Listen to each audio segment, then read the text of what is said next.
Well, alright, welcome back to Classic Game Room. It's more Pac-Man month. Here on the Nintendo Switch, the greatest handheld since the Sega Nomad. And the Vectrex. It has a carrying handle, it has its own screen.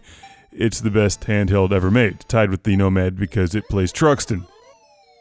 What would happen if you played Truxton on the Vectrex?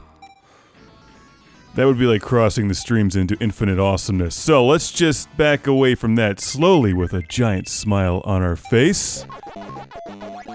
And talk about Pac-Man on the Switch, which is, as you would expect, pretty good. So what is this, like the 4,000th Namco Museum? I have two other Namco museums within arm's reach as I'm recording this. Here's the Dreamcast one. Here, I'll pick it up.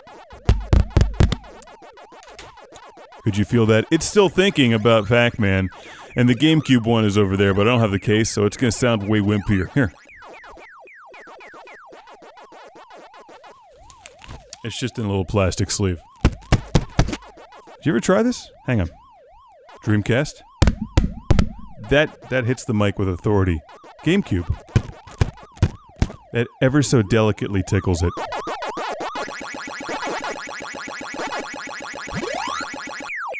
Anyway, where was I?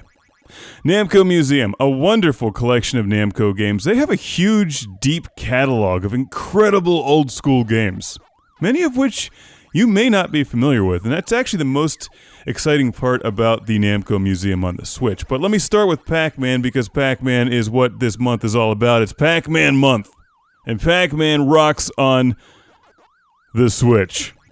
Although I'm a little bit disappointed, it doesn't play particularly well with my huge badass red Hori R8P Hayabusa fight stick, because that's an 8-way joystick and you really want a 4-way joystick for Pac-Man. The best way to play Pac-Man is with the HoriPad wired controller. The budget controller has the best D-pad for Pac-Man.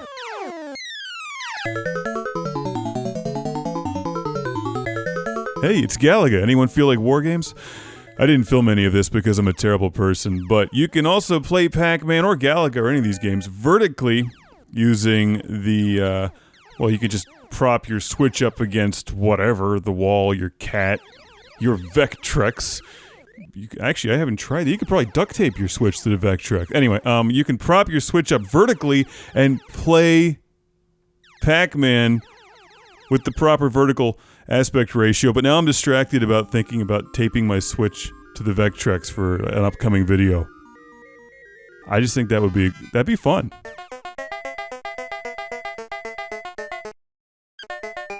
Because technically you could play Pac-Man and Clean Sweep at the same time. I like where this train of thought is heading. Also, I like Galaga, which is in the Namco Museum. So is Dig Dug, the merciless bike pump-wielding underground killing machine.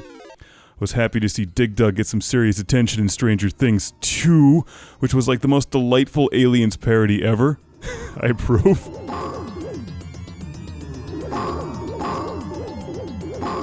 But seriously, the most exciting part about Namco's museum here on the Switch is Sky Kid, Rolling Thunder 2, and Splatterhouse. 3 games you really don't see very often. Like Pac-Man, Dig Dug, Galaga, they're everywhere. And any of the like post-PlayStation era Namco museums have a perfectly good version of Pac-Man. Of course, I'm going to play them all because I'm a sucker for Pac-Man, and I played them all for my Pac-Man Collector's Guide, a definitive review on Amazon. That's right, when people steal this video, it's still an advertisement for my book, so awesome. Pac-Man Collector's Guide, a definitive review. Or I do recommend the Switch version highly.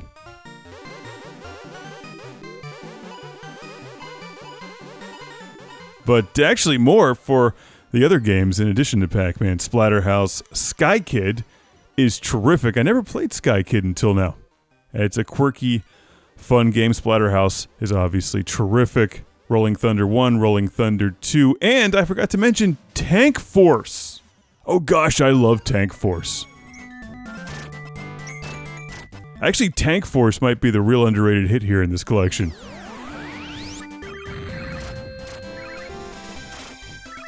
So, 11 games for one relatively high price on the Nintendo Switch. It's not a cheap game system. Actually, the SNK games aren't too bad, the Neo Geo games.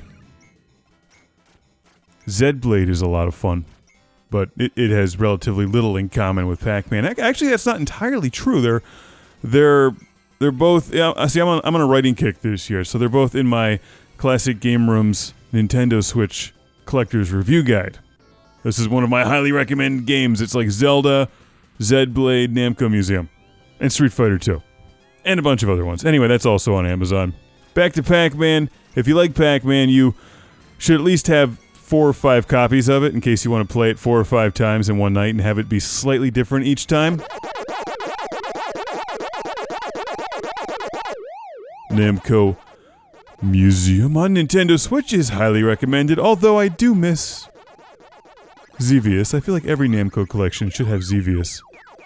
Like, I've only got about 10 versions of Xevious. What if I want one more? Namco! What am I to do? I've got the arcade game. Got it on Atari 7800. I have Famicom. I've got NES. PC Engine. Got like 2 versions on PlayStation. I was actually thinking the other day what my next collector's guide's gonna be. It might be a tie between Frogger and Xevious. Has anyone ever combined those 2 games? Frogger x Xevious? That would be amazing. Can the spaceship jump across logs, and can Frogger bring down spaceships? Someone needs to make this happen. Until then, there's always the Namco Museum on Nintendo Switch. Enjoy it. Check out my books, Pac-Man Collector's Guide, a definitive review, and Classic Game Room's Nintendo Switch Collector's Review Guide. A very lighthearted look at the Switch, which I like.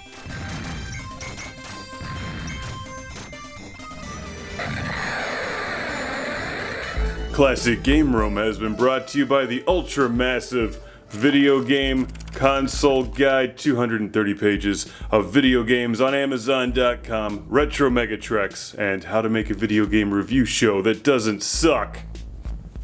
And Jesus number 2. Welcome to the Patreon Lord Carnage Club being shouted from a turbo volcano.